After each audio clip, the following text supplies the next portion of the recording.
This is a $100 bill.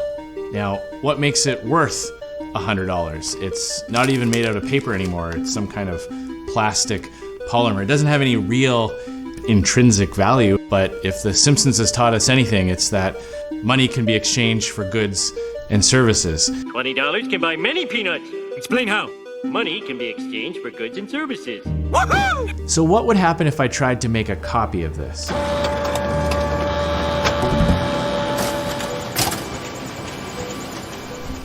So there you have it. You can't make a photocopy of a modern banknote with a modern photocopier. Why is that? Why do modern photocopiers not even let you try? Well, it's because that would be counterfeiting. Counterfeiting is so bad, it's so unfair to everyone else who has earned their money that it's against the law. There's a criminal code provision that assigns jail time to people who counterfeit our currency. You're supposed to be able to count on this being worth $100. And if somebody was running off thousands and thousands of copies of $100 bills, it would take away the value of the $100 that you earned legitimately. And over time, prices would go up and the money you worked so hard for would be worth less. So what would happen if someone did print off billions of dollars worth of new currency?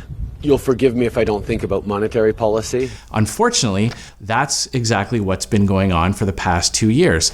Prices are rising today because the Bank of Canada was running the printing presses, buying up that government debt so that Trudeau could continue his spending, and in the meantime, flooding our economy with massive amounts of new money, not backed up by new economic activity or growth or anything like that, simply just creating money right out of thin air. And we are seeing the dramatic consequences of all that new money being created out of thin air. Things that were costing $10 or $15 just a couple of years ago are going for $20 and $25. Groceries, fuel, lumber, all going up through the roof. In other words, the money that you accepted as payment for your labor is worth less than what you were promised.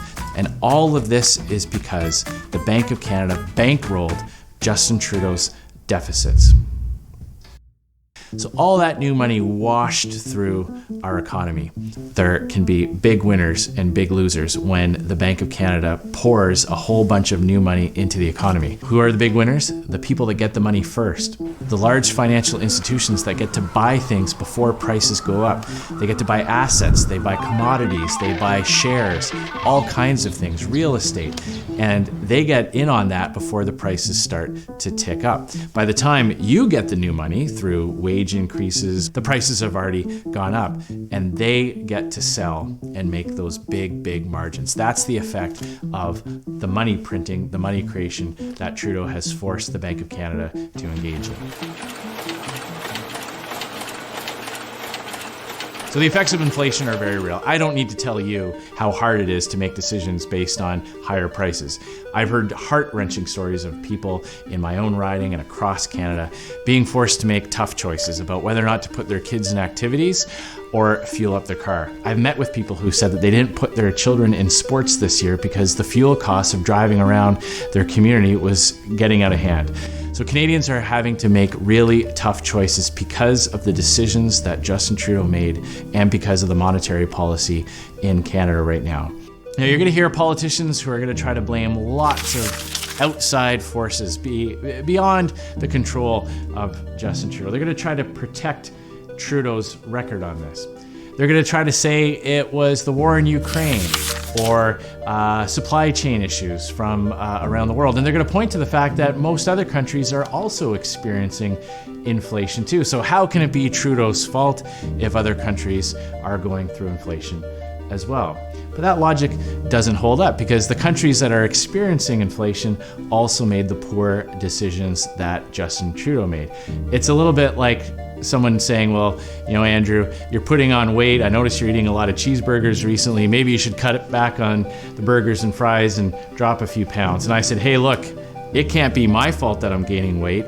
Everybody in my neighborhood is also gaining weight, so clearly it must be external factors beyond my control. It's complete nonsense. Inflation is happening because of Trudeau's deficits and the money printing at the Bank of Canada to pay for them. Now, Conservatives have been raising the alarm on this issue for some time, but no one has been more clear than Pierre Poilievre. I've endorsed Pierre to be leader of the Conservative Party of Canada for many reasons, but one of them is because he understands how important it is to get our monetary policy back under control. He knows how hard inflation hits hardworking moms and dads across the country. And he understands that the only way that you can tackle inflation is by tackling the massive deficits that Trudeau has run up. So while the corporate media and the liberal elites try to protect Justin Trudeau, Pierre Poilievre and the Conservatives are going to take the fight directly to him. We're going to get our country's finances back under control. That will get a grip on inflation and restore the value of the money that you worked so hard to earn. Thanks for watching.